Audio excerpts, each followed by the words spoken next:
Hello again. Today I am tackling this picture of a dog, which I have painted probably 5 or 6 times before. It's an old photo of an ex-boyfriend's dog from like 15 years ago, but I have always just loved it. She was like throwing her head back with this toy to be playful, but sometimes the way that I draw it, it looks like she's like in the throes of death, and other times it looks playful, and other times it looks violent.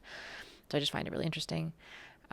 So yeah, and I really like actually the way that this charcoal drawing is shaping up.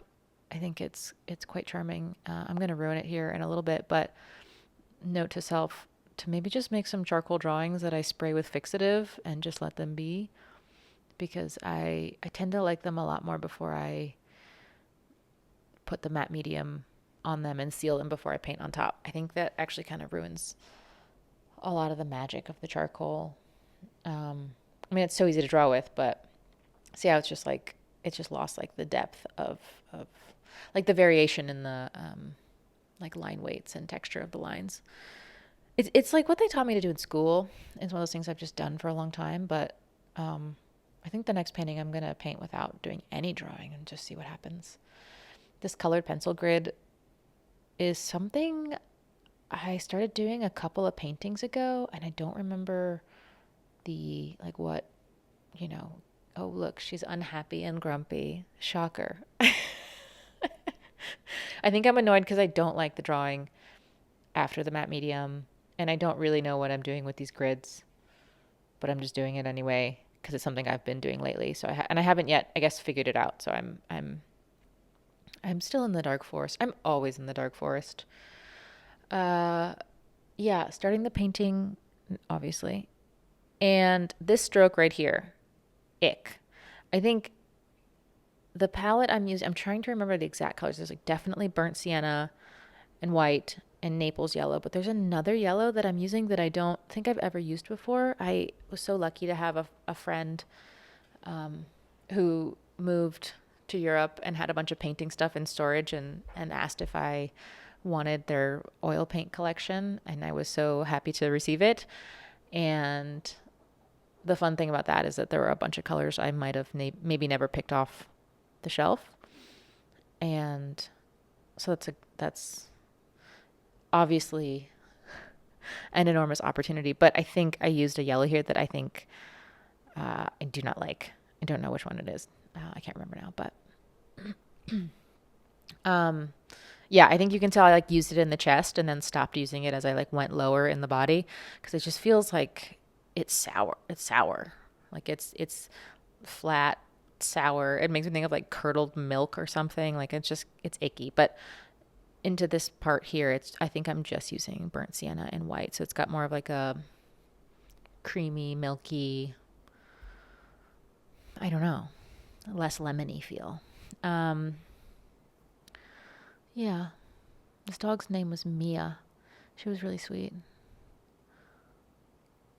Here's the beginning of what will be the continuation of the saga. I will title "What the heck am I doing in the background of this painting?" I say actually right now, the blue is a lovely choice with all of these orangey, peachy, brown earth tones. I think it's really, really lovely. I ruin it here in a little bit, but I should have stuck with this blue, which I think was French ultramarine. I could be wrong.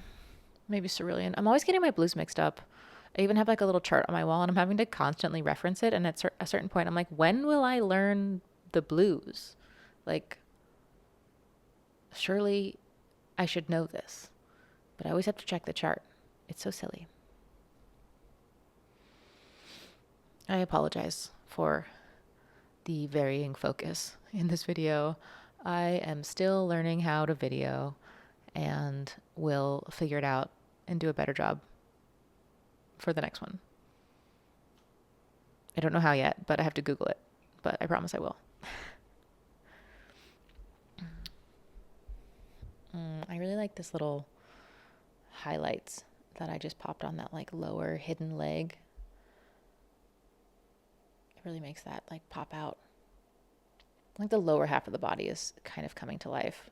The mouth and face are pretty tricky to paint because there's not a lot of information in the photo, and it's kind of like a weird perspective. There's like it's blurry and there's not a lot of information and you're like looking at the chin. Okay. So here is where, well, okay. Some of the psychic meat of this painting is emerging with this circle that I've painted around the paw because, well, and I hate this purple. And so I'm trying to insert some yellow to like tone it down a little bit and make it a little less like Barbie purple, but varying degrees of success with that. But anyway, back to the circle around the paw. So a couple of paintings ago, I was working with some reference imagery of, I think, a horse, probably. And I just wanted to isolate like the shape of the horse. So I like just popped it into Canva and clicked on the like AI background remover thing.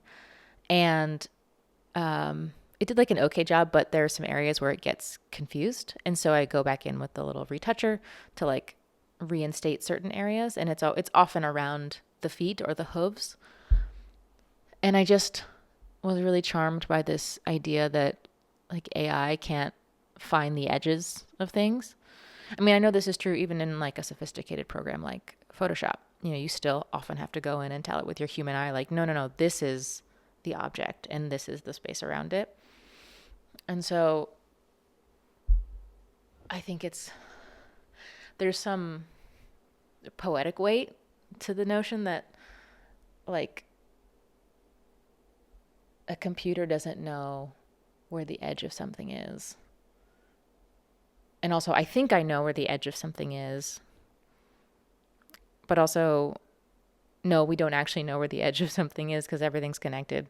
Like if you get into, I don't know, I don't even know what category of physics this is, but the like, oh, there's air between all of the atoms. Or I'm sorry, if there's a physicist here, I apologize for, messing that up. But hopefully you know what I'm talking about.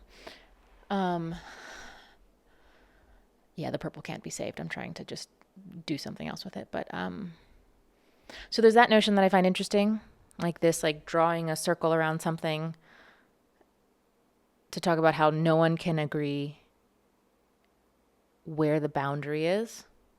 And at the same time, I think about how Joseph Campbell talked about how, like, we humans, we draw a circle around something and call it sacred.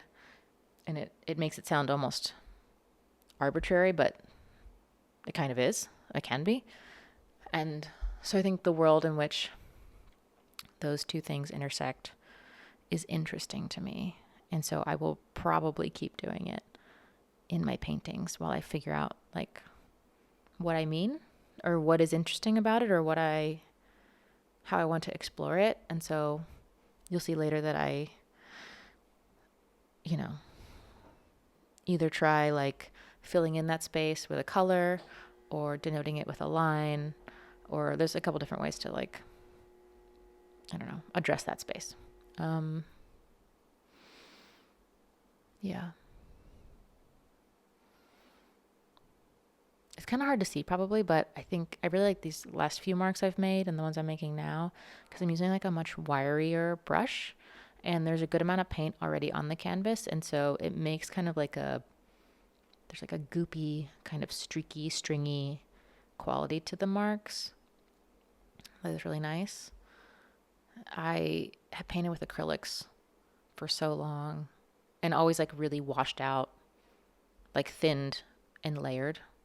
And so like learning how to incorporate more texture into paintings has been nice.